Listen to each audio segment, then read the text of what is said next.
Ang susunod na programa ay rated G. Ito ay pwede sa lahat ng manonood. Boom! Hello mga idol! Dito na naman nagbabalik. Ito na mga idol, ang anak ng siklista mga idol. Ang galing magsalita, napakatalinong batang ito mga idol. Hindi alam ng daddy niya na pupunta pala ito dito. Magsasalita mga idol, nabigla rin ang daddy niya mga idol. Okay, umpisa na natin ang video mga idol. Kahit na siya yung nagrado, kung ipapakita natin na takot tayo sa ating mga kababayan, yun na din ang magiging paraan na pamumuhay nila habang buhay. Mananatili tayong takot. Exist in a society where the notion that mayaman lang ang may hustisya is becoming all too common. I chose to speak with Attorney Fortune after seeing his post because I wanted him to motivate my father to take legal actions against Gonzales. Hindi ko alam Ang galing mag-English ang magiging desisyon Grabe, mo. talinong batang ito. But as your son, nire-respeto kita sa desisyon na gagawin mo. Patingin Mr. yung mga pulis, Earl Banjula, the son, you want to say something? Yeah, actually, I prepared something here. Sige, sige. Ikaw ay anak ni Alan Banjula. Yeah, opo. Tapos, hindi ka doon nagpaalam na pupunta ka dito. Hindi niya alam. Yeah, it has a story po. Actually, matatakal ko rin po dito. Okay, sige, continue. Please. So, good morning, Senator J.V. Ejercito, Ms. Pia Cayetano, Senator Ronald De La Rosa, Senator Padilla, members of the Senate Committee and fellow citizens. I am the son of the cyclist. I stand before you today with the intention of sharing my concerns and frustrations with the public. My father and mother have been incredibly supportive, both of my siblings and me, from the moment we came into this world. They dedicated themselves tirelessly to provide for our essential needs. My father never fell short in caring for us and our entire family diligently to ensure we have the quality of life we rightfully deserve. We lead a modest yet content life, cherishing our strong family bond. August 8, 2023, 10 p.m., hindi pa nakakauwi yung father ko. I was worried and yung lola ko rin. Kasi usually 5 p.m. yung dad ko po nakauwi na sa bayan kasi yun talaga yung time na nakakauwi na siya sa bahay namin. And then she received a phone call from my father saying na nasa police station siya. And then nakauwi na yung dad ko around 2 a.m.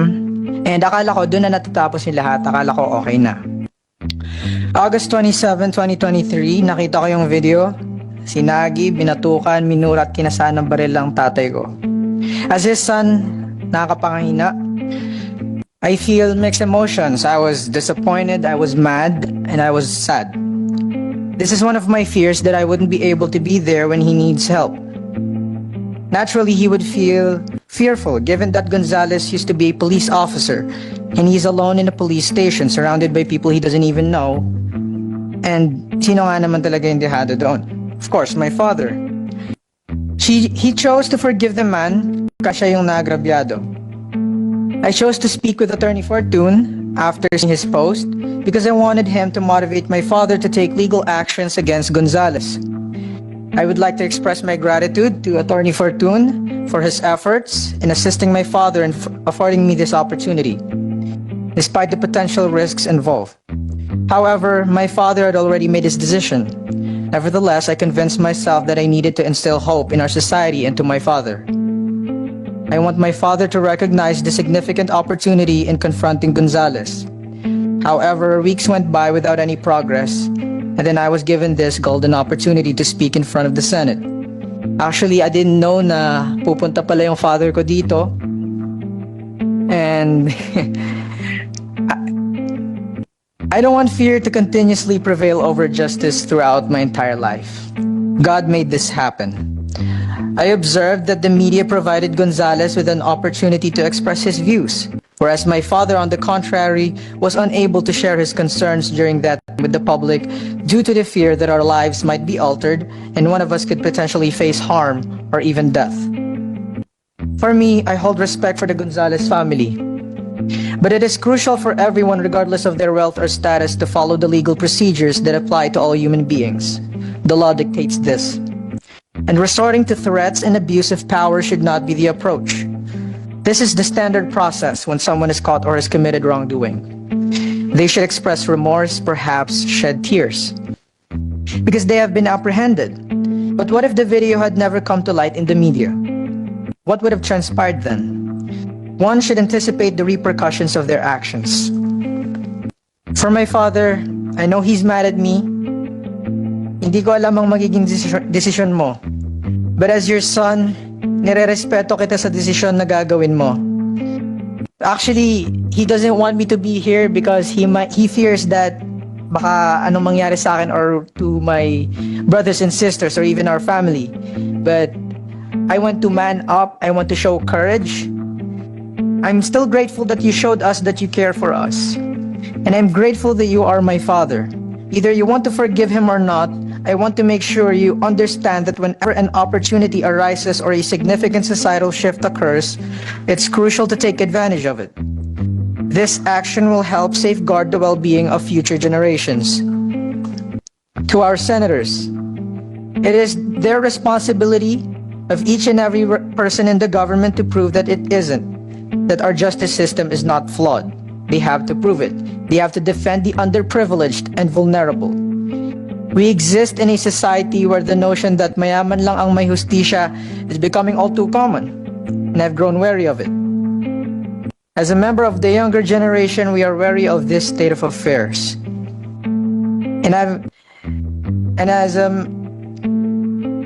We're tired of witnessing daily news reports detailing the abuse, harassment, killings, injustices, and numerous other injustices suffered by our fellow citizens. And my father is a victim of injustice. Individuals who possess firearms, especially law enforcement officers, should undertake a process aimed at promoting responsible firearm ownership to ensure they use their weapons responsibly and minimize the risk of harm to the public. Those positions of authority should exercise their power responsibly for the betterment of society. Public taxes should be utilized for the greater good, enabling the creation of laws that ensure the safety of our citizens both day and night, whenever and wherever they venture outside. And it is important to recognize that fear acts as a constraint as humans. I want my father to understand that. Kung ipapakita natin na takot tayo sa ating mga kababayan, yun na din ang magiging paraan na pamumuhay nila habang buhay. Mananatili tayong takot. We must break the cycle. We must exhibit not only resilience but also courage in the face of those who oppressed us. Cease to underestimate the youth, for they represent the future. Don't diminish our potential. Despite our youth, our determination for change exceeds conventional expectations. And allow me to end this with a quote. Injustice anywhere is a threat to justice everywhere. We are caught in an inescapable network of duality, tied in a single garment of destiny. Whatever affects one directly, affects all indirectly. I hope the Senate will find merit in my words. My aspiration is that this will also serve as a beacon of hope to my father and for the public, indicating the possibility of societal transformation. Thank you. Thank you, Mr. Earl Banjula. We heard you loud and clear. And thank you for manning up in behalf of your father.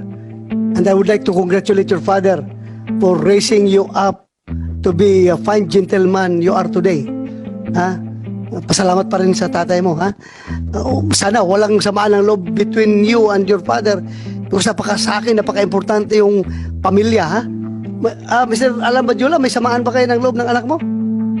Okay lang? Actually, nag-aalala lang po sa kanya yan. Sa Nag-aalala ka lang? As a father po. Kasi hindi ko po alam na nandito yun eh. Akala ko na po. Actually, di Kasi po ako umiikot sa nagkating akin ng ng take note lang ah.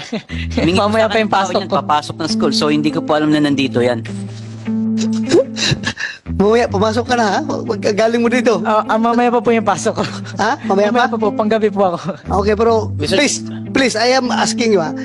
Please, huwag ka kahit nakita mo na mukhang nakukulangan ka sa aksyon ng tatay mo, pero huwag kang sumama ng loob sa tatay mo, ha? At Mr. Banjula, napaka-importante po yung pamilya. Kaya yung anak mo, intindihin po rin yan dahil you raise him up to be a very good person. Kaya siya nagsalita ngayon. Hindi ko po siya masisisi, Your Honor, kung hinahangaan niya si Atty. Raymond Fortun. Kasi magaling naman talaga abogado. Pero wala po akong magagawa sa sitwasyon na yan. Model niya. Naging model niya. Mr. Chair, Yes, Pwede ba laman kung saan nag-aaral si Earl? sandali lang. I would like to acknowledge the presence of Senator Jingo Estrada. Pasensya ka na, Your Honor. Okay lang. Sorry for coming in late. Nag-attend ako ng isang hearing pa. Yeah, thank you, thank you. Saan ka nag-aaral, Earl? National University po. National University. From elementary to college. Hindi po, college lang po. Elementary? High school? St. Vincent de Paul Academy. Ano kinukuha mo? Civil Engineering. Civil Engineering sa NU. Because you have a good diction, ha? Okay. Sige. Salamat. Bakit? Mas maganda pang diksyon niya sa diksyon ko. Ikaw, Senator Jingo, you're implying something, ha? My diction is very Bisayanic, ha? Anyway, ganun talaga ang buhay. Hindi ako nakapag-aral sa private na school, kaya barangay school lang yung akin. But anyway,